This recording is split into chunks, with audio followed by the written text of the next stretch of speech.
America ಮತ್ತು Iran ನಡುವೆ ಮತ್ತೆ ತಾರಕಕ್ಕೇರಿದೆ ಯುದ್ಧ. ಎರಡನೇ ದಿನವೂ ಇರಾನ್ ಮೇಲೆ ಅಮೆರಿಕ ರಣಭೀಕರ ದಾಳಿಯನ್ನು ನಡೆಸಿದೆ.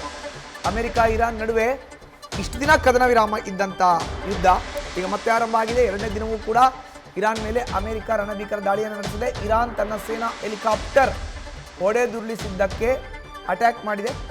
ಇರಾನ್ನ ಪ್ರಮುಖ ಸ್ಥಳಗಳನ್ನು ಗುರಿಯಾಗಿಸಿಕೊಂಡು ವಾಯು ದಾಳಿಯನ್ನು ಮಾಡಲಾಗಿದೆ.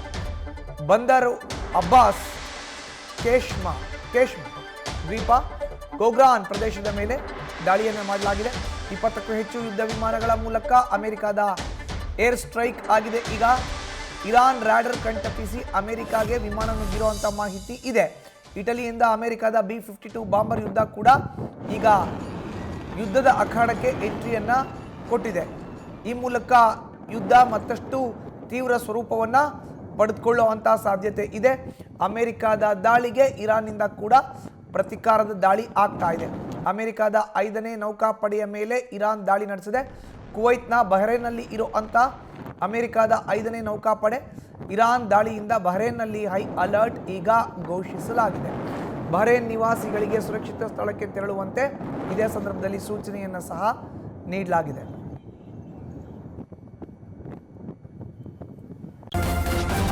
ನ್ಯೂಸ್ ಫಸ್ಟ್ ನಿರ್ಭೀತಿಯಿಂದ ನಿಮ್ಮ ಪರವಾಗಿ.